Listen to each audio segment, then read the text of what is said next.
Yesu Keriso tātou wale imo tātou whaola. Ia, siu tātou talo. A e lava oi le vi inga no mātou to maa sili lava oi me unga mātou to manatu iai. Whaia fo i le anga lei sisi e se o lau fio mātou. Maua nei tu la tai au. Whaftai fo i le i vai atu ia. Aleluia, sa pati sa i fo i lau whanau, ai whaftai fo i mātou. Hava i mai, iau whamau ianga i le nei. Te au whaftai fo i mua nei tua whawhinia sa ngā lua mai amatanga o tōkala me rei te au. Ianga le mai lau fio, whamalosi mai le nganga o lau fio le li o mātou loto mai o mātou maua se.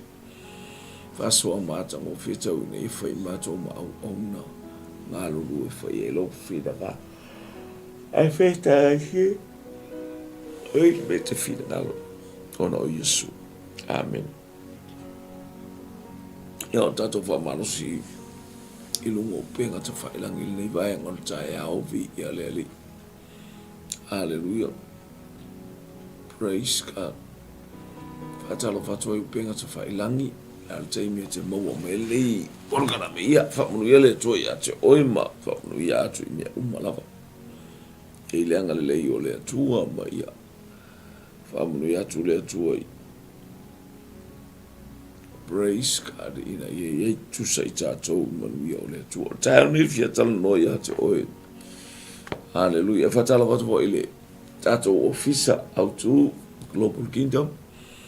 Hallelujah. Ia la ngata fo i leo sungan whaatono ma le tātou au unanga. Ia. Le altei me te mauane ia le polo kalame. Ia whamunu atu le atua ia te oi. Ia le manu ia o le atua ia le pa ia le atua. Praise God. Ia. Atalo watu fo i le au malanga i tutuila America Samoa. Atalo watu fo i le fine o angai mai Margaret o tanga vi ia le li malo le ngalue ai atu i le anga lei o le atua ma le pa ia le atua mo outou. Hallelujah. Ia ma tatou e kalesia uma atu i Samoa a palauli ia ngata fo i leo le kalesia i le visa le moa le kalesia fo i paitele i el toi ina ia outou ia le atua whaftai mo le whaunga ina. Hallelujah. O le soifua ma le tatou iai. Haftai fo i le atua mo Paul Kalame whaatatia e se mata ngofie ia manu ia whalutoi ina i New Zealand nei ma le au whai ngā luenga. E atu fo i manu ia mai fo i Australia, New America. Hallelujah. O le alava le mita mitanga i lunga o le atua na whaunga ina. Hallelujah. Le lei o le nei aso maliu ma le toi tu a tātou te le se fe au taua. Ia vi ia le li o le fe auran le tai au le tau moli atu ma toi fono whapi atu i le fe au sa ia i le aso sa o le na whaupuina o le tai au mea manongi. Ia e tau e. Hallelujah. Il Kalame America Samoa carrier of the fire. Io so stangata an te carry inga le afi lea. Io e manongi lo na o langa. La fumo i tātou o le manongi o Keriso o manongi i tātou o le na namo o Keriso. Io wa bea ma manongi o leola o tua i leola inisi. Lea la e tutusa le le ia au tuupe a vava ai matala ia. E tau mai o le afi, carrier of the fire, ia le tau atu e tātou ine ia ole. Hallelujah. Retai au mea manongi ia le li. E selemana ia, mana ia o tai mile na usu ai fafine mana i fo le baba i atu ina i e kalesia whaonga maitina ole tala ole aveina e tina o mea manongi le tai au ole mana onga le taimi ume le carry fire e whapena foi o na manongi o tato o langa e tauna na avea o se wala e tō sina i se lo tō sisi So tangata e alu male afi o le tangata malosi o le tangata manu malo. Tangata e tumu le whaaunga manuia o le atua e tātou te iloa mai le ali. E le ngata fu i le whapena manongi o tātou lang tini iti nā a. Oka. Mai la wale tala i asu i le finele o le me ave e la utala le lei ave fu e male ngol tina le o Maria le makatara. Ia pi o tina le tau la mua, ma tau lia le o tina uma a, tau lia o le fai me le leifo i o le tina lea malona tapena pena masauni uni o amea uma. Haleluia, wale nofo lei, eisi alai mu i le afi o le anganga pai. Haleluia, le ngata fo ile o le tafe atu lona o langa e whaamanuia ai lau vaai e whaamanuia ai lau whaitau. Ia po tātou whaitau atu ia i e se le manuia te ele fafine. Ia ma mea uma, mana le eili starta le si tala talanga le whapea mai. Haleluia, ile afi o le sapati. Ala e tutu ai o fine lea matiro tilo atu la ua masalo me mala mata atu o ile me la te uma i Yesu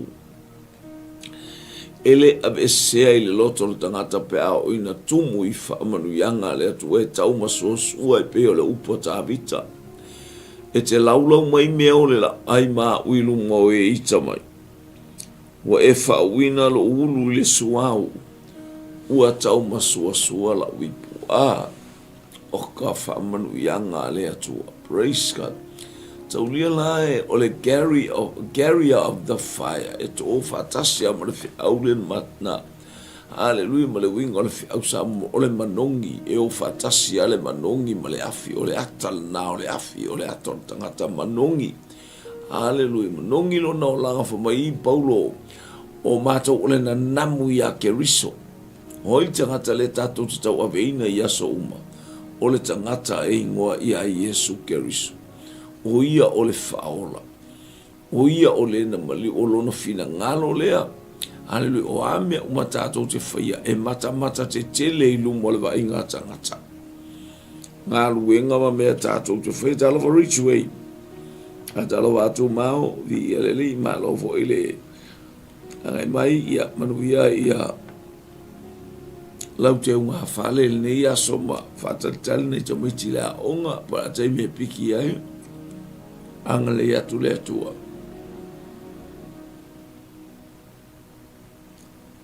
Vi ana le atua nei tae au ole o mea manongi na o ma whawhine ia i sile mana ia o te mi uma e whamanuia ai tātou te e i el whau unga le atua. So we are continually carry the fire. Yeah, harvest spices. Le manongi le the smell of life. Lono winga ole na namu po le manongi le ole ola. What a sweet aromas in our heart. Tato te fatino ai. Hallelujah le winga ole upule ole manongi ole ola. Esel manai. Vi ia le o mea tātou te iai o au mea te tautala ai e sauai le manong o mea te vaai iai e vaai ai o e tangata i o e langa le fina ngalo le ali i le o se mea tātou te whaia ina ia whatou sina mai tangata ia te i tātou le hai e le si mea tātou te popole i se mea whapena o le vi inga le mea na aalea o le mana onga o tātou ia tātou whe e whaita lia le nganga pa ia ma shape le me fina ngalo ia ile nganga pa ia ila tātou au nanga. Oh, praise God. Ia ia manongi o tātou loto i teimi uma. Ia manongi ia whai mea le ia whai ma mea e fia ma tō sina ai, hallelujah. Le loto le tangata e au na ile atua. Ia masa ili e fo tangata lato ia. E fatino ia mea umalawa e tilo ia ile angale leisi e sol tātou tama. Ia leli, angale lei. Talofa, moa mai oil lei tae au. Ia vi ia lea tuan mesi. Ngai manu ia oil to fine. Praise God. Angale lei fo ile li i mea umalawa e peona ia ile. Fasoa Jimmy Talofa Jimmy Biliamu Talofa lava vi leli na manuia o ele uso ia tiutu faiu mga ruenga ia o le tatou tu leo o aso marolo umasa tatou marolo ai ien tatou marolo le ile aso nafi le fato amarolo nei tutuila tula ia le wato e fo i maista ngata haleluia fainga ruenga o le motu ia upulu ia le la wo mai va le asa watu le va lalo ese fo ese foi ele fainga praise God ese foi fainga ese foi fainga au malanga ia tai pe al fainga lo wingo le fai mai ele apo el va tonu a te le lo le pola le ngo pos se assim ele singo fa pena foi esse o toma moa o ia le no wa to lo fai o lo se o toma ia eso ia pule ai ia le mana ia la le afo o li si va enga le tato tilo ia e tu ane e la uwa ai pe o tato ba ngalu nga fine tato ba ngalu nga fine le fai mai le ile nga fa Yesu to tolu foi va fine o tamara haleluya e manongi ese afa fine ia ale ile nga fali wa la me manongi ele fa usuani nga fa fine yutai ele ma fa usuo se nga fa fine yutai pe al mele sa bata mai ai ele ke ai fa fine ia ele mela ele ola mela ele mata ngo fie mela la to te va ia la ele manongi haleluya tangata ole atua male ainga le vai fa fine ia le manongi o tangata ia afanga le na to sina ia la to loto I fa fine ia tamara mai tala yuta wasili la wami o tonu iloa e tau fai yuta na tau mo fai yuta e fasioti tamara e susunu ona o le mea ua fai e mulmuli hane o le mea na fai e yuta ilo yuta le tangata mea la le mo mia au tatou tisona o mai la wasili na manongi le ami o le fafine wasili na tautele le winga o le fafine ia o le ato le kalesia le atua ai langa o le saulunga o tina haleluya e se le mana ia tele fai mai fafine yuta ele tu ua le mena e te loto iai ai tauna vatu me ia al tangata le ua utoho ai le ua tupu nei whaalawelawe ia tea o te I yuta le ato mea uma ia le amai fafine lea wailo I yuta ele se fafine talitane ele fine ele nofo io le I ono no wana ilo ole to olua ola na whanau le wato I se ai mai mea nai le anga il so na haru awura so na haru ale fine poto fine atamai manongi e ilo le fafine ole ainga le ole ainga o whamanu yanga wailo ole ainga le male nuku lea ole nuku o whamanu yanga stama ya ainga lea ia lea to ole fine ale le na tupua ile ngā whokeriso e to ala wha auta mara fine lea aisea lewa tautala ia lewa tautala atu ia yuta wasili la wami o tonu fele me o tonu o tangata o le atua iwe vi ia le atua ese le anga ngatara manongi o tangata faes haleluya saile lalolangi ai fo I mai ile ali haleluya fo I mai ile atua fao ngai le atua as a person who carried the fire he is a carrier of the fire ia le atua fao ngai tatou e momoli ai le samba le lima le afi o le nganga pa ia talofa sau en le fat talofa tasa va ila ho talofa la fine ia manuia lo waso malolo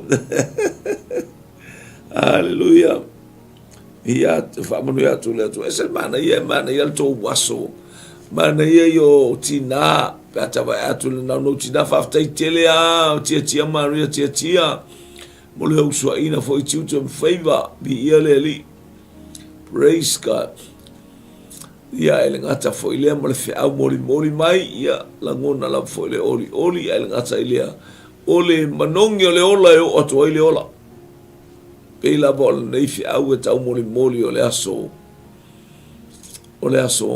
to tu tango la so tato manu malo ai so se me tato te fa tato tanga to le manu malo so se me tato te fa tato tanga ta ile ola carrier of the fire ile manongi ole ola e o to ile ola ile li ia talofa tu tasha talofa shafine awai oh e talofa ele faz o Brisbane le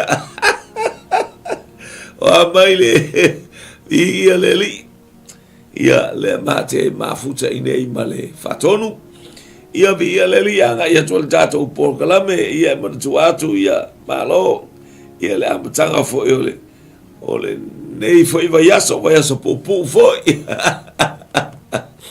haleluya ia via leli anga le atu ila usungale vanga vai sala fa manuia atu le tua haleluya patala mo lo to fine ya teino el telefonio el vainu por teino el molio le ava mai lauli America Samoa ia fafta itele lava mole tu fa anga le nei taiao ala il fi awol sa tauro ioi selmana iole o pesenga le potol teinele e pese fai pese lo na tua a pe fai pese de o kale au le o pese ma vi inga o le atua le ngata ile ai wa e te la vai mata io folinga ia mana o folinga sa wile ola folinga ele manuia folinga ye fa manu yanga le atua i ile li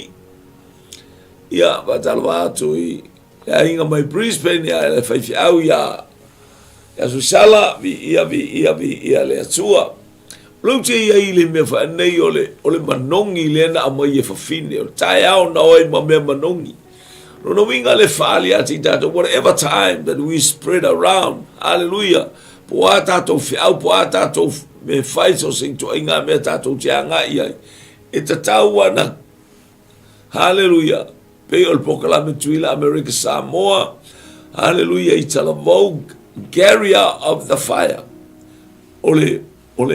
ole momolia i ole afi tato wola ngai mumu le afi ele tau praise God hallelujah ia leli e manongi ole atafu ole atal na le tangata e manongi fale nganga lo na ola e tau safia e vi ia ai le suaf ole atua e nofo mau ilunga ia te ia le nganga ole li pe ia tala tuspa ia e mulmau ole atua ilo nalo ai langa ole atua tonu lo nalo leo wa a wina mai pel tala paulo ia a Filipia ole atua tu ina atu tonu Galatia praise God tau wa tu fer tu sa ole ele io wa a wina mai amarta mai a Filipi hallelujah amarta mai a tatu tau ko fein tau tala ta amarta mai o tatu ole suli keris ole tuli fa tas in tatu ma keris aisa lenga wa to ina mai ele li ilo na nganga i tonu ya te tatu wa tatu wola pe ale la au ola umai pipi ile la au e teu ia fua mai ia tili ole ala le tumpo ole makai ale la ele fue cara equipe ese or tipinga na pole ale la vatu equipe ese mai maru kai me ele fua ole ale la walu ilunga okau e kipi lalo e teu e ia ina ia fua mai ia tile la le matanga fie mafua mai fapena le carrying ole nganga pa ia. Hallelujah. E fatasi mai tato. We are carrier of the fire. And that fire is Holy Spirit. Hallelujah. Manongi. Mai Paulo manongi. Ole manongi ole ola e o atua i le ola. Len fapeana e tamalo ilo na tali. Le wa o mai i taimi nei olo o iai pele upu len fapea isa ako. Ole manongi olo ua tali. E pei ole manongi ole whanua ua whamanuia ia Iowa. Ole paradise ole ola. Nale na tui e tena lale woto e tūma i ale la awale e tasi. Lale woto e tūma i oi. Tusi a whalinga e lua sumalua. I ia le ali. Ole la awale ola. I ia le atua ole a sa tauro. E fua mai ona fua. Hallelujah in masina taitas. Ele se la va pe kau whakarikaringa. Ia e fua mai taimi uma. Talia aif. Fua mai lo talia Yesu. Fua mai le olanga. Talia Yesu o winga i ole la aulea. Olea. Fasiotia al tangata tuai. Kill the flesh. Hallelujah. Crucify the flesh. Aya. Fatula ele tangata fo. Tanumia ile baptisonga. Hallelujah. Ole maliu. Ole ata ole maliu. Wa tanumia le tangata tuai. Fatula ile tangata fo. Manongi. Carrier of the fire. Ia leli. Tato ia ila nei. Hallelujah. Majamalo o Isaac ole manongi o lo uatali ie pei ole manongi ole fanua ua whamanuia ia Iowa. So se mea e te anu ia manongi. So se mea e te anu ia e tosina mai. Attractive. Hallelujah. E peia ole auche whaere tū mai o ai mai manu ka ola ilo le leia e manu ole mea sua malia lai ko kongole. E tau whai alua kule iao ala kule senga. Ala e senga mo alua e manu whae pipi e maa ora to tin tau whai ia. Aisia attract ya mare le falling ole auche la lunga matala mai. Le auche ke va ai lunga auche sa mo e fa pena el. Fepi iki ai mangu e tau sami fa pena. Ni ia le li. Sele mana ia tele ole olanga e manungi. Ia le tua. Praise God. Ia faftai lau sungare.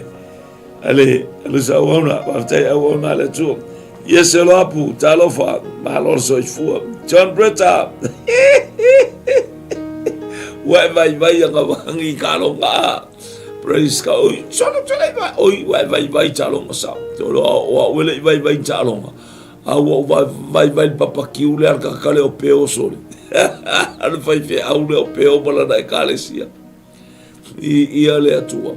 Faftai fo i mole atu le nganga faftai ile. Ainga le fatu tua isle ainga toina ya. El toina ya. Faofo. Hallelujah. Freti ya malekalesia i tono mangele el ngata fo ile sunga ya peo. Hallelujah. Ya le sunga le fiau ya peo wa fusuanga ya male ekalesia i tono ongehanga sunga ya my brother. Hallelujah. Ya male ekalesia i tono manrewa le ngangal tu fatasi male ngalue fatasi selbanga ya se emagongi beali. Ia le atua praise God. Vevor manongi mas ese foi ekalesia taitasi. Ekalesia taitasi maletino keriso vaenga taitasi le atafa male atafa. Ile va yatu le ngalu fatasi. That is the smell of life. Ole manongi ole ola. Carriers of the fire. Ia le atua olo ave ai le afi ole nganga pa ia. Si o mia le malo o falia ile vi inga o le atua i sos e mea. e iai tala vou taitasi, haleluia, lea ekalesia, ma lea ekalesia, lea tino keriso, lea tovine, o lea ainga lotu whaftai. Whaftai ia tupu pea le afi o lea nganga pa ia. Ia tupu pea le manongi e pei o iai tina ili tai ao, na mawai atu. Whamanatu ina pea leo se mea whatoa ao tato mo tato mai whamanatu e pei ia la whatoa atu pua. Pei ia le whatoa atu pu le fia ma le oli. Le saolotonga ma le file mu. Le whau unga ma le tatia i o le nganga pa ia. Haleluia, e wha oli ina i tato. Tino e tasi. Tino e tasi o ke riso. Bi ia le ali. E uina. La e fai mai taua i le tino i o i Israel wale tatou te taua tatou whale nganga. La e taua i misa o ale tatou e saua i ate i tatou. E se fo le manongi o la tau mea la e fai o. E se le manongi o me fai el whanau ale atua i lea tafa. Ma lea i tu whaftai sa moa lo ua tunu. Whaftai mea uma i a vi iar suafa o le atua i a manu malo. Ia manu malo pea mea uma e whaia le whanau o le atua. Hallelujah. Vi ia le atua lau porkala me TUUTUULIMA lau Uasleisi. Hallelujah. Oh, thank you Jesus. Hallelujah. O amai ia tamaloa o Siona. Alo fatia Siona. Ia mautaulu. Vi ia le atua manu ia le tong whamuli alo watu fo i mai ama yava. Male a inga lotu, hallelujah, ole ola fau ole lofa tu noi, vai te le fau, hallelujah, praise God. Ni ia le atua, o sisi vaenga a, ole tatou o isi vaenga le ole, wata moe a ole ala usurtina. Ia ole tatou loa langa le po o me ia semara ava, o saulo yara ava, vai tina ia totolu ta mara sau ia ra ava o tina nu ese tina tato amene le ta wai tato tina ia ma o tato lava e to ala fa autama ile nga folo tato e se ele fiaru ese Yesu la so foi Yesu o levan sila fia Yesu. Aya, sawa Yesu ina ia iloa iutaya. Hallelujah. Ia iloa iutaya. Waleva na ia inu ese. Ia malama aina na naele atua. Na naele atua le mele aisha. Fai maile tala le tuspai. Ana se iloa e liiol neila lolangi. Le poto ia te ilato. Se manu lato te le fasiotia. Lato te le fasata roina. Le alo le atua. So fai tawa tu le maulea. Mai le mo ko nito. Hallelujah. E to le se ale poto welo. Le poto le eleni le fa ali ali mai. Ale vai atu. Levo mai Paulo. Hallelujah. Ah, praise God. O mai Paulo ya ko nito. Mo ko nito mta polo foi pu ono. Nela kwa matatu wai. E matou te tau te tala atu i le poto i e ua uma o na o oina. A ele o le poto o le neila lolangi. Po le poto a li o le neila lolangi. Ua whaalea o ngā ina. Whio le poko le o lalangi. Whaalea o ngā ina. Aisea. Lato. Po le ale kele o au mea o le ale angoa i au mea. Le o ia te oe le poto. Le o ia te oe ke riso. E le o soifua ke riso i tutonu ia te oe. Fua moa, fua o le pokonga. A Paulo le o nartala. Le tala no ai Paulo ia Roma. Israel e matautia lo tō ma elenga. Le ma elenga snasa ma elenga ai. A le o fatu ele tusa. Le ma elenga ale no iai na whaia ia umatangata e. Whaafale puipuia, saia, fasiotia tangata na mau ia keriso. O lo ma ele fa pena o mai lo to ma ele ngale to te ma ele nga mai ai aya ele tusa lo o to ma ele nga o pokola ele of ko kele o ma wal bele ele nga o una ma fetau i male ali na ta uma ia ta le poto le o te tau tala ele o se poto ota mena o fakia Filipi ota le poko ngai na o maua keriso ke lo o pe maua keriso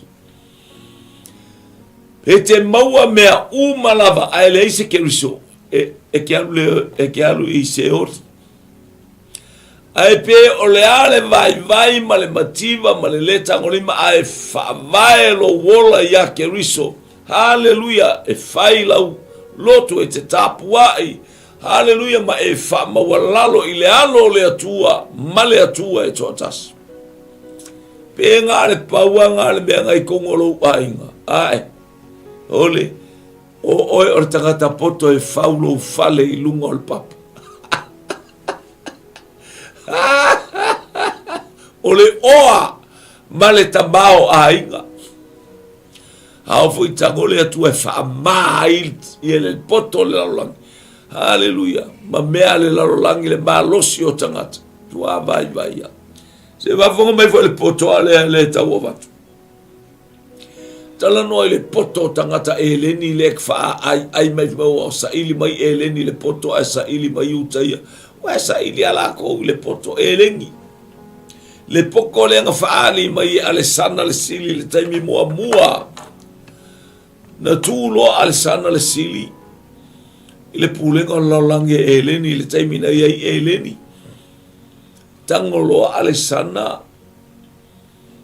fai le tula fono ia na ole ngana e leni e tau tatala i tangata awane i ais tangata na te tau pulea mai ia e taita inga e leni so na poto poso na tamai e mai ele ia o ngā leanga uma ele gia e o mai Roma uma lo Roma haleluya pe o na ilo ene pukanesa le miti le tupua na tu haleluya le ulu o papelunia o le fata ma ona lima o me time Persia saulo na manaba mo lo su ngatiti oi eleni haleluya saulo ia Roma ia leli ai vai ole maale na taia i tupua manuti lo wainga haleluya ua tomu ai le lalolangi ole malo Yesu Keriso ole malo ale utato ia vai tusia Danielu mta upue e fitu Danielu e fitu alfa i pesuma le valu ua pulele au paia ua pulele au paia i le lalolang ale utato tutu ele o toi tau fia le upua le atua le utato vai atu le ngā ioi mai o atu nungo te tele o lalolang ioi lale wa sauru solo a iutai e sau toi fo ilo la tonu lale wa popoto iutai e ma toi fo i mai lele wa tongo mai le mati ia leli toi fo i mai iutai o le lalolangi ato lele wa tupu lo ave vesi ma misa lale wa haleluya onisi vala au ma le leilo haleluya aya wala to lo le ingoa wa fasa o loto ai ilato o le suafo Yesu ke ele o se ingoa Trump o istanga tava pai o le file mule o sau Trump e fai po le file mule o mai malo au fatas no ua tumule le lalolangi i le tupo le maale o le papa o Yesu Keriso le maunga la le wa tupu mai le maana tau le tupua le wa tupu mai ai haleluya la le ngau yoi mai ai le nganga pa ia falau tele le upu o le tala le o le manonge le ola e o atu ai le ola tae o manongi tae o na si ai tunga mau haleluya tae o le toi tu manu malo Yesu Keriso o lo manu malo o tato manu malo via leli glory hallelujah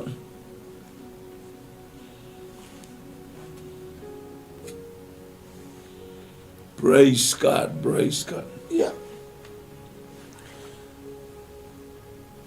ele ko yese malo e sau mai se file mu le kwa ko so ole la langi le malo Keriso a fa yo Keriso ole file mu hallelujah o Keriso ole ola tanga o ke riso na tongi ola I tātou, o ke riso na whaia leleinga, ka ki a koa I ngā mea umane me ka ole file mu peace. Hallelujah.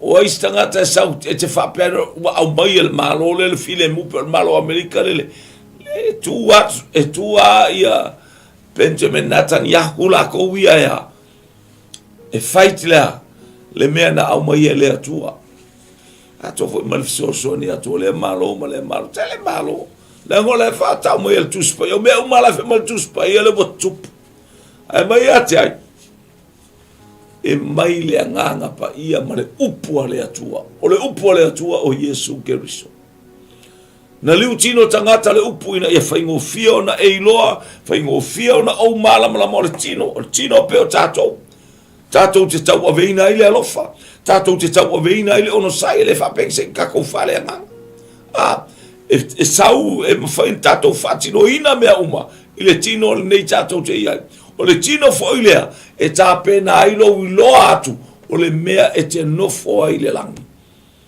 lo walu le langi ma le o lai whaavau ma lo walu se ori e te iloa atu le mea le tape iai nei le kaukala ngohai nei tai au e te ilo le yalo walu se ori au me fai ke ilo le yalo wafo se ori ma le afi mo sai ilo winga fa mawalunga ilo winga fa sausidi ilo winga fa fia poko ilo winga fa fia kamai ilo winga sosopo I kaka makua ilo winga le avele fa alo malo lea ia malo le fa pale is kaka karaiki mo mai e te ilo le ia me na fai ma me ia fai e te ilo le hallelujah lo no foanga ma le manuia o le atua e ke ngo fai au na le ia ma le fa mau ulu fale kako wela kaka fa mau au tato fa mau ona ole nga lue mai ole nga paia wa tomu le lalolangi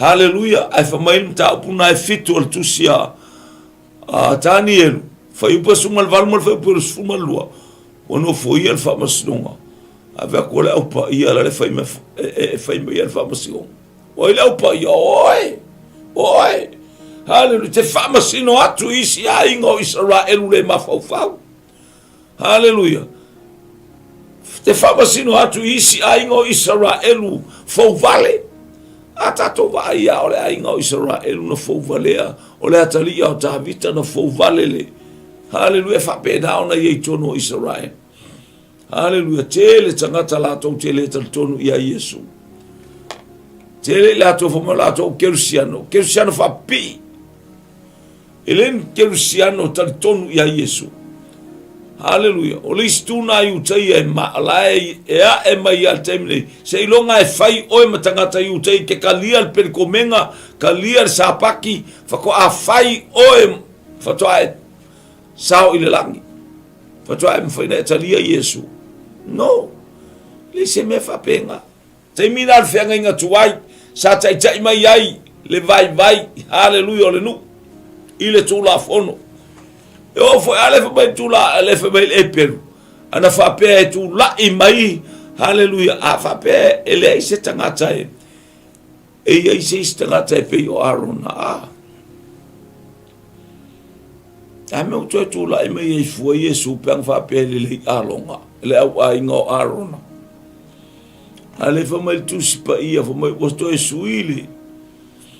suile a inga na ave tato wilungol o sa tau ole aingo sayuta o tangata o Yesu Keriso mai aingo sayuta hallelujah ia lele tato va ai pero fato le manongi le ola e o atu ai le ola hallelujah tato tuli mata I mea le manuia o le atu ele ko ese file mu e ko o me se kangaka le se file mu e o me se malo kokoa pongi malo singa la ko pomu le ele kau fa le kingo le malo le kau ke ai o le malo le soifua mo wola hallelujah isio tato malo sa mo kau ke le ole ngi pomu mangi me fa penga pongi upos kanga e tato te ola ile malama ma tato matau ile tua na te fa tau no wina me ia leli ta talo mo sio tato malo talo mo le palemia ma le kapeneta ma me umoi te lo tātou langa le tātou tio mo vaenga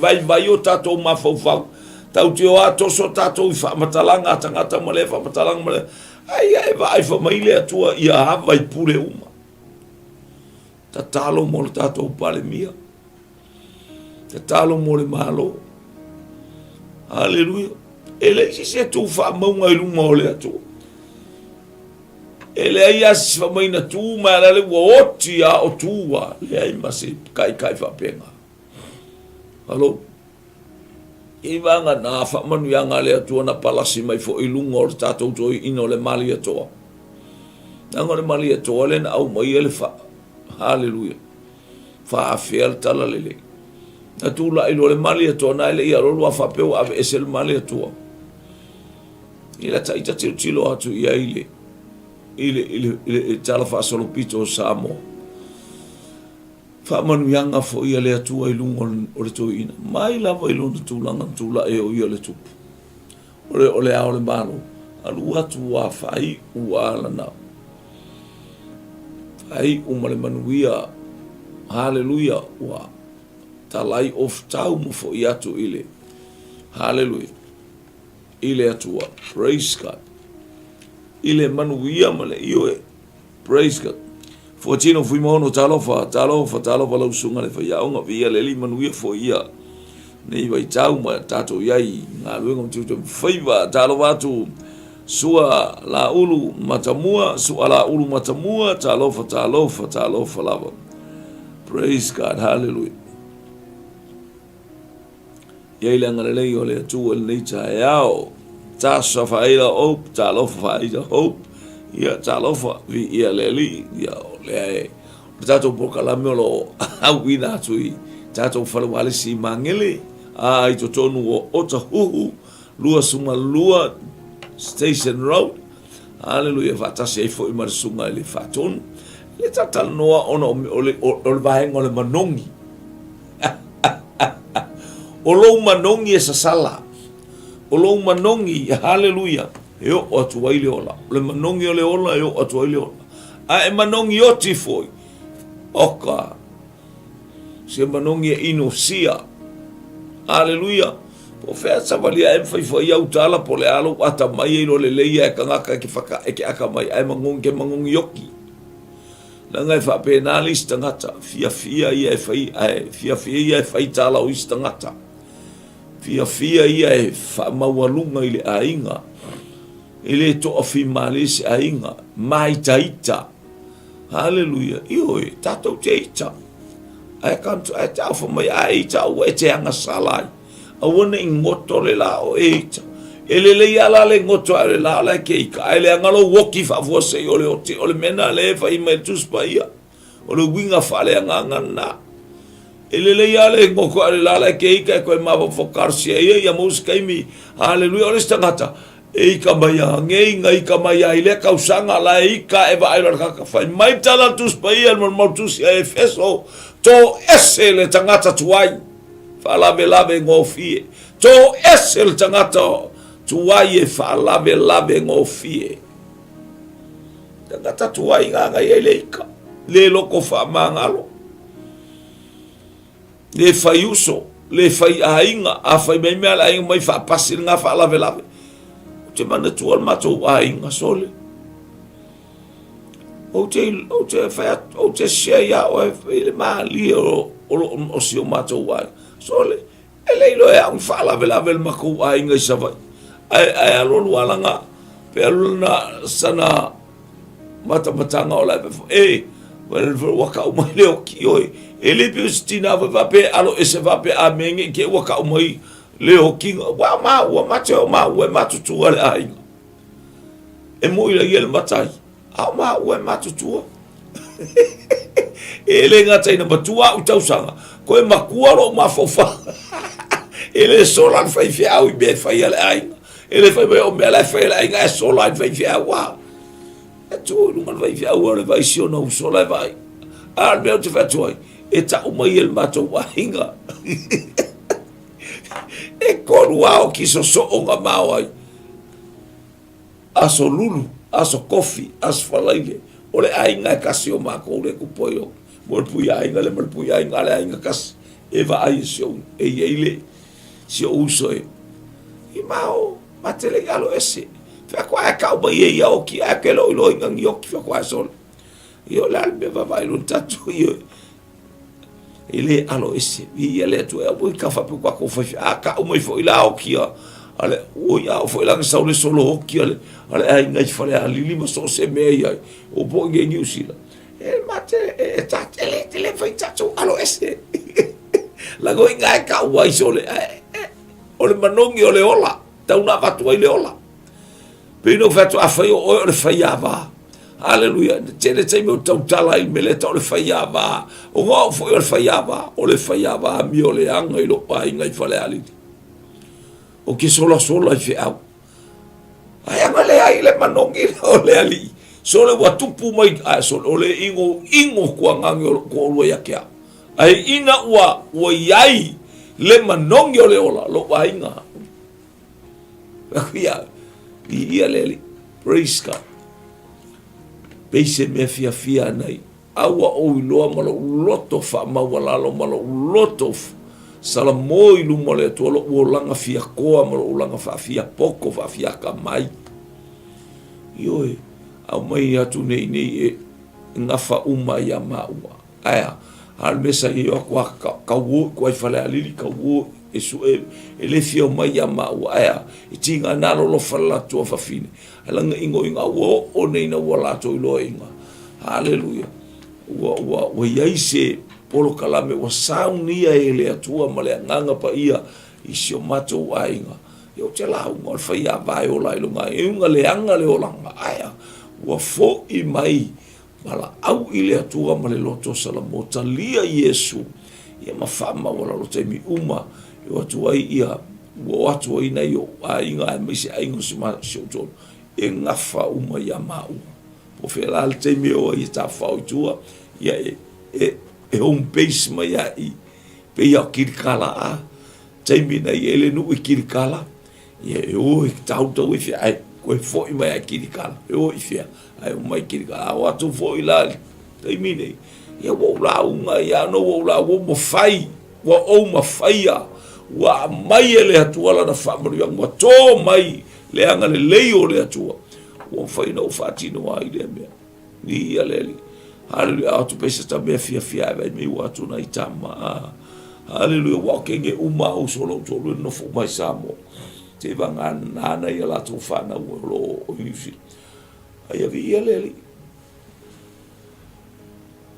ke foi ai o ele me ke mangongi ai faiava ana manga ia la nga sa tu e Yesu lo na mamalu lo na ainga mai ole mele ai tu ua ai ele tane lona ta mama lona tina ai mafuta malanaba sa upongi sai sa o makwa po riuli ai le mea ale wo lona tu ua Yesu lona mamalu le langi e sau fatasi mai la naba ole kalesia filifilia o oe ele o se ingoa se kalesia ta ua sau ia te oe ole ekalesia ele se pona ele se ila ele se manu minumi wa umana tai le toto le tama imamo o Yesu Keriso wa utu fia ma utu pupu ele nganga pa ia ole atua wa fio mai Emmanuel wa ya te tato le atua vi ele nei tai au praise God o tala watu la usunga nanai praise oh tele Manuia nei jaya nai ia lo Florence talo fartua vi ia le li Roberta pele masina vi ia le atua ma lo le tau new chapter talo fa lo brother talo fa leni vi ia le li o mai o male fartu oi pole te tonu pole we tau mai foi au kilani ia mo foi sabanoa afi mai tato weva ma hallelujah vi ia le atua lo fatele atu fatua talo fa vi ia le li fa taile anga mai nei tai God bless you too hallelujah vi ia le li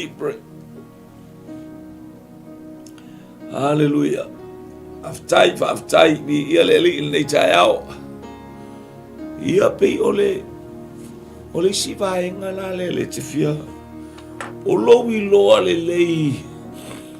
O lowi loa le lei o le upu le atua malo wale skangaka. Whakako uma, whakaka ilo ngei ale sao mea whamengai kako uma kua. O le tala ale alo ta mama lo tina ia mato. O mea e ke whaia. Ke vai a mako kua lau whangau e ke vai o mea whaingai whaia koe lau whangau. Hallelujah. Whaftai ai le atua. Whaftai le atua. Whaftai le atua. Sa olele. Ina wata wha maulalo i le li ta fo i le li. I whangau malaka whangau. Wale ai maseka ngaka e sau whakai kai me ang kaola. Ai fo i. I fo no wakari u whakai kai le o langa sa uola. I mele le o langa malo vale. Malo vale. Kai io fiki vale ole ia mole ingo pia ala kari fai fi au fakai kai kam ke la ulo alo watali ila le sa fai ele usolo to lu sole o kangi le tu mo fato ese le tu sama fa mole o ke manga au mai lo au amai ngi lo wakali le lo wakali le ko fa fo i me le tu sa ka usele usolo ko au wa au mai ate ma ua no foi mar me so le esa unga le olanga ka malo e ngu pia ka malo oka wa o lo wala le ngo ui mai fiu o ma ku e fa kongwa sasa alu ile ali ana pongi matatalo ile atu tama mako nga pongi mo is fai fia ele fai fia o le makolo a foi fi au masa no tu mato fala tu tau atola fo mi tato tu fiku aso mako ku mo foi fi au falo ngoina lo si fonga ela ngona ele tu lo si fonga tela tu male lo to fa mo ela ngonga le men kupu ya e mana tu sa e no fo ai kupito ata ai kupito no fale ko lalang wo le so na fa ia lo watari tasia temina sasai Yo, o no foloi la lo mo ma fo fa wile tu fa mangalo mai ya o lo watale o kopia ka mai kikile. Ye vo tu au mai ele tu po le ala finga e fa ye. Ele se vai. Ana pongi matala sa ili le tu fa taida ile tu o mal taimine. Ai sole. Ei no akar kin pala. Ei no akar pis. Ei no akar pi yang so sko inga io so sko inga me io a mau se me que io o wakili en kaba makuar kaba wa fo failo ko makai ai ngolong la ko ai ngai fale ali dia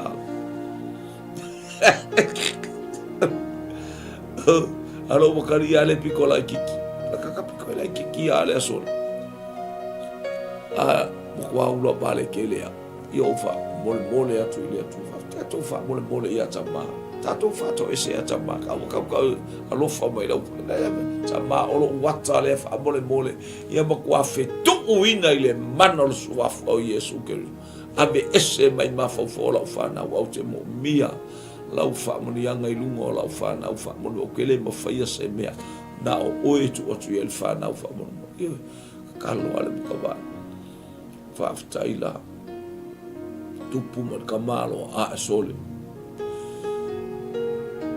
alu fengan benga alu kale fal ka ya alu pe kale lim ai fa ko afo i mai haleluya po le iva le afiafi awu nga sa le farenga sa wali loku ko alu fo mai alu se alu lo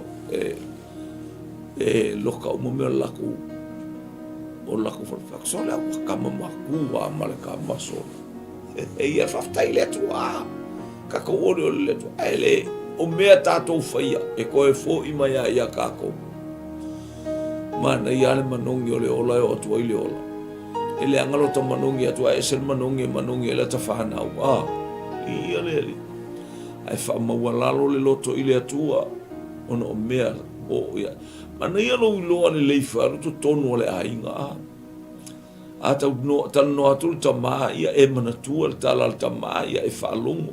Ua tatou le falongo. Fa pena fo ina le falongo mai tatou fa na ia te tatou.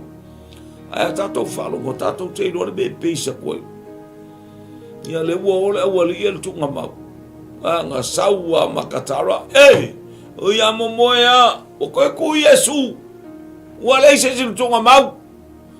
So le aba ile ke I vale al kangako o pekeru. Ala ko ala ngofo Yohane fa ko nga e o ko Yohane fa ko lo ulo le ko Yohane. O so ko mo pekeru. Ala ko a pekeru I fa penga a umanga le sinu ma saule sko yo waro sinu. Tatu wa Yohane vava tangata whaalongo le upole atua langa alunga le whata o Yesu I kami uma. Whaalongolongo le ata whaalongolongo I le ola. Whaalongolongo I lale anganga e whaalongolongo I mea le anganga e saume le loto. E whamaitala tuspaya alunga arso o le whata o Yesu. Whilmeo e alunga hai. Alatu lor tangata na naluatu wa ile atua o Yohane. Haleluya va ayatu Yohane. Ele o Yohane I tonu tunga mau. Aina na latu wa Yohane fatu ilalo Yohane. Wa ayatu Yohane. Nganga va aya Yohane wa ilo Yohane woto tu Yesu. Wa sawa peken walu I kokongol kunga mau. Kas loke solo me ala wa ilo atu Yohane. E vatu Yohane. Fa pe ole ielea. Awe ole ietelelea. Hallelujah. Praise God. Malona solo sas fairo now. Wa eselemetu wa ilmele. Hallelujah. Eselemela tati ai le ia sa awiyai. Wa eselemela tati ai le solo le watu uma le pitolea solo. Ai tati le sime ina taununa ma aya Yohane ole tu lea. Maleanga yutaya.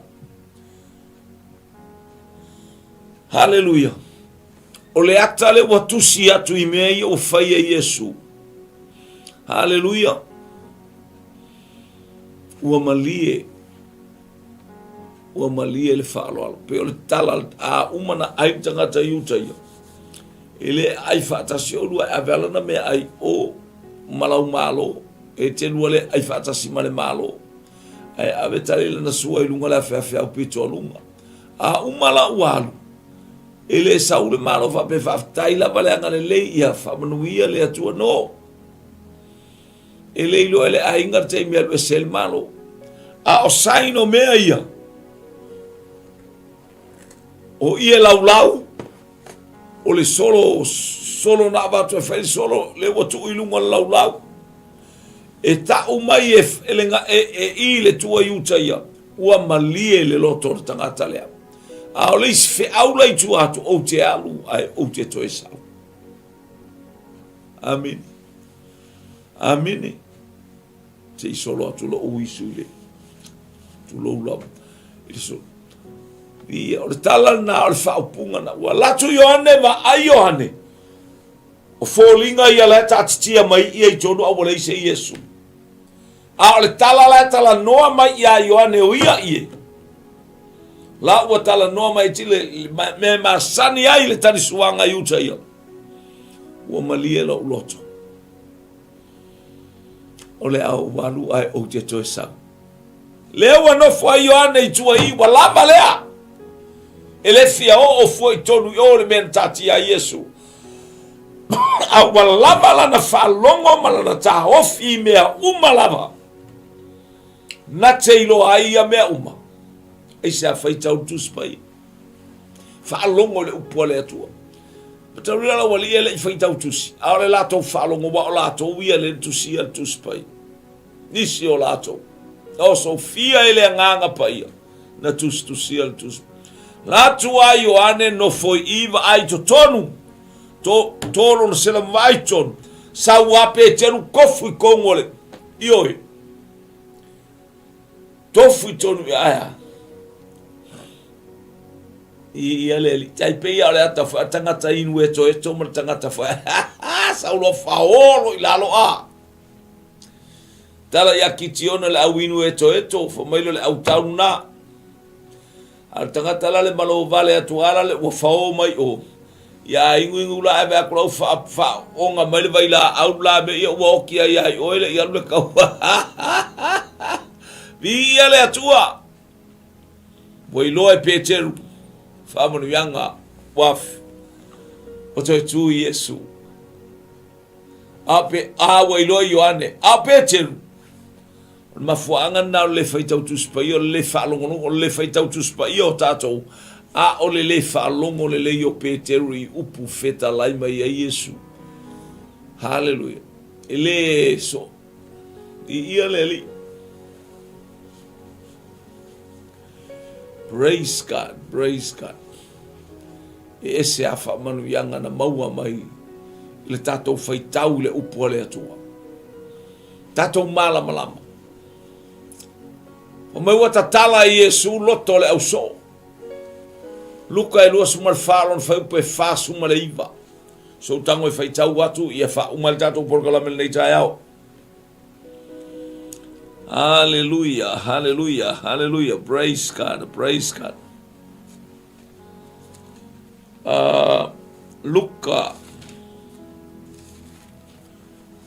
luka le lua sumar fa ale fai upula le fasuli ma se fa longo mai ile taimi na te I ai tangata nei na ua malato la ngona ile upua le ato ia le feta la inga uma Yesu o fata uina fa longo fai upule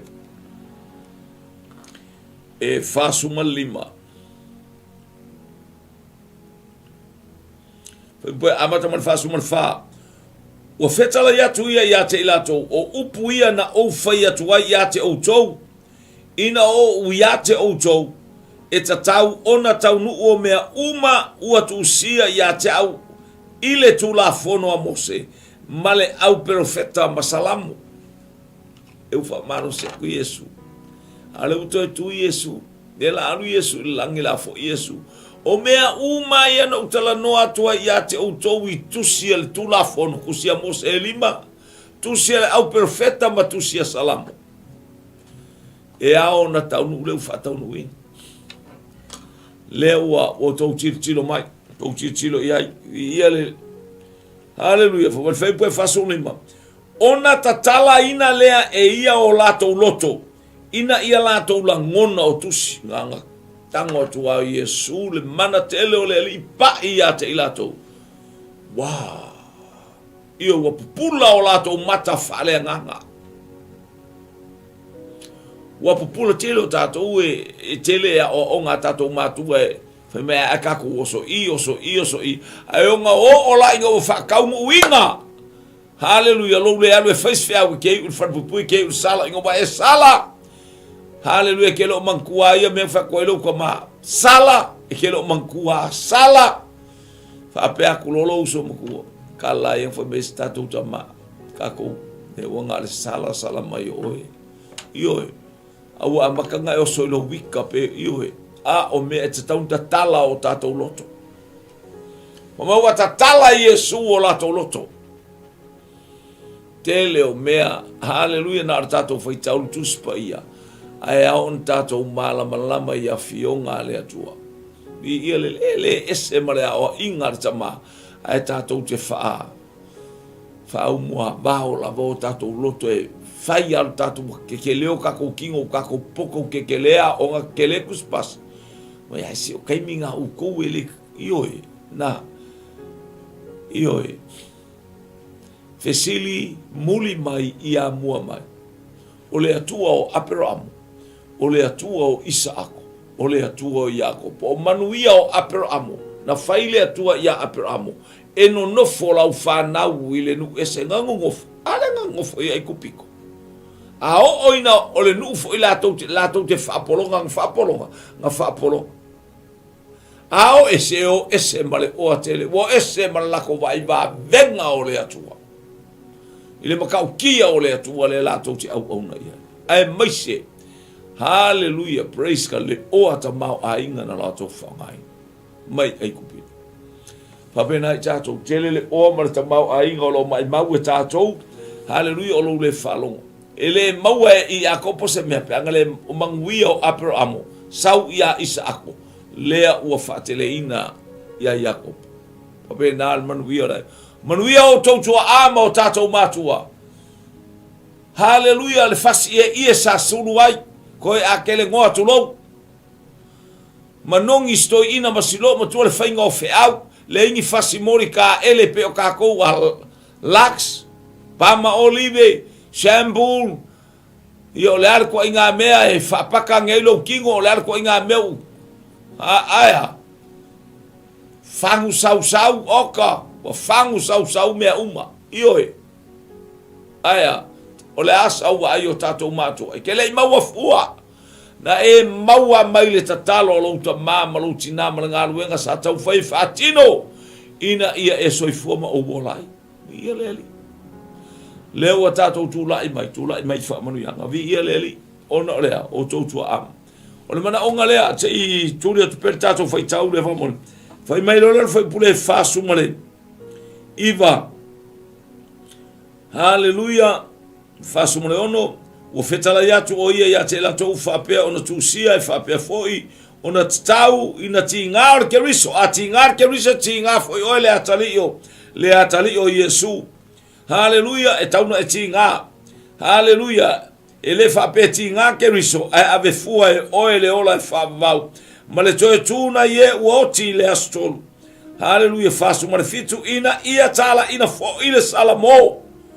Male fa mangalo ina wanga sala inu uma ilona ingoa e a mata ma Yerusalema o moli mau fo i matou i nei mea uma saulo male fa suma le iwa fa ucha fo i o te awina mai ia te o tou le na fola ina o le nganga pa ia lea e lo ucha ma a ia o tou no nofo i le a ayo Yerusalema se ia maua e o tou le mana.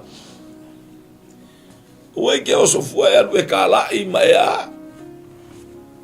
E ngofo mai whaalongolongo i le atua.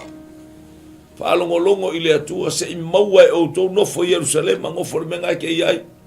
O lo fioso so whailo kua ilo kua i e ke leilo i ase meka o se nganga pa ia. Loku le menga ua e lotu wa ima tatalo i le atua e te mo mia le nganga pa ia i lo talia ma le whamaon talia ma le masalo salo. Foi mai tala Jakopo a fai e masalo salo tangata nei mai nei whapea tangata na te maua se mea mai le atua. O le atu i le atua. O le atu i le atua ma le poto. O lo o whafonga mai le atua. O ia foina te au mai a ma le leto e tau ua e le koe ewa koe wawe. Koe kokongi mai la lau. Koe le vanga avela o kuper kakare ele koe kauka ua ele atua se mea mai a tātou. Ele to e tauta ua ele atua lo nalo pele. Ai ala le ua no wharo nalo pele ele no foa. Hallelujah. Ele i tūta matau o le atua. E whai mea uma ma mea tū wai le alofi o ona vai. Vi ua manu malo ua tātou manu malo. Le ainga o le atua. Whiau nā nei tai au. Ia ileanga le lei o le atua mai ele pa i le atua. La fo iso mana onga. Fa maoni le atua e tali ia te o e tali ia te. Anga le atua le tātou pokala me ai mainu. TUUTUULIMA le afi. Ia le manuia o le atua le nei tai au mo oe. Manongi lo ia loa upu e fai. Ia loa ta ofi le upu le atua. O le upu le atua ta te olai. O le upu le atua le ua fola mai mo i tau. Fai ai oe ma mea manongi. E fai ai oe ma afi e mo moli atu i lisi tangata. Garrier of the fire. Smell of life. Ioi. O oi o le mea manongi atu. I ala i le taita inga le anganga pa ia ona o Yesu. Sa maa whaaftaila upu nei tai a ona o Yesu. Amen. To God be the glory forever and ever. Amen.